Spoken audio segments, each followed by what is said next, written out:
6 he raised Stephanie. Growing up in the McMahon family was never easy. When Stephanie and Shane were young, WWE was on the rise and this kept Vince and Linda busy. They were running around to give the company a credible platform and this left Stephanie and Shane on their own for most of the time. Shane, being the older one, acted as a great role model for his sister. Stephanie herself has credited Shane for the same and probably this intimacy is still there between the siblings.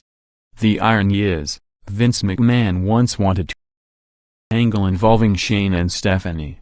We'll see more about that later in the list. No. 5 Shane was supposed to run WCW and ECW. Though Shane was associated with WWE for nearly 2 decades, he never got the chance to head the promotion. Shane was always working under his father in WWE.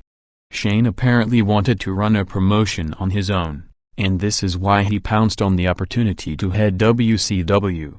When WWE acquired WCW, there was a talk within the company to run WCW as a separate promotion with Shane as the head. Unfortunately, this idea was shot down. Later, when WWE wanted to relaunch ECW, Shane presented the idea of showing ECW as an online show. Vince thought that having ECW as a television show would be more interesting and snatched control from Shane's hand. No. For the PWI Awards. There are no introductions needed for the PWI Awards. It is an honor for most of the wrestlers out there and it was no different for Shane McMahon. He had some memorable matches during the late 90s and the early years of 2000. He got into the good books of Pro Wrestling Illustrated due to this and earned him a couple of awards. His feud with Vince McMahon in 2001 won the Feud of the Year award after he won the Rookie of the Year award in 1999. He was also ranked 245 in the PWI 500 for the year 1999. No. 3 First McMahon to win it title. Vince McMahon is often criticized for the way McMahons win championships in WWE. Vince held the WWE Championship and the ECW Championship in some forgettable circumstances when Stephanie McMahon had an average run as the Women's Champion. However, Shane was the first McMahon to win a title in WWE.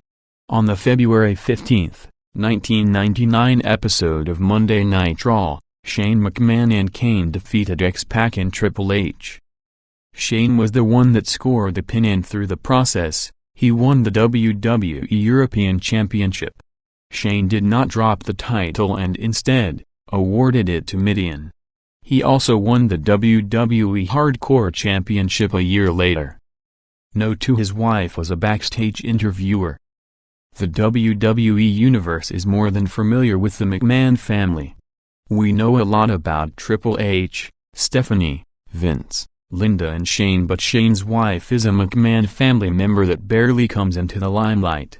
For the ones who don't know, her name is Marissa Mazzola McMahon. Shane married Marissa back in 1996. The marriage took place in a private ceremony at the McMahon's estate. Marissa later went on to become a film producer and produced the film Animorph, which starred Willem Dafoe.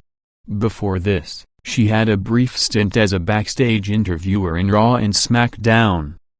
No. 1 The Sugar Glass Incident. The match Shane McMahon had with Kurt Angle at King of the Ring was a memorable one. Both men gave their best and Shane showed his ability while wrestling a legend like Kurt Angle. There was a spot during the match where Kurt threw Shane through the glass that was kept near the ramp. WWE actually planned to use sugar glass, which causes minimal damage but at the same time produces the theatric effect. However, someone forgot to get the sugar glass and instead, installed plexiglass.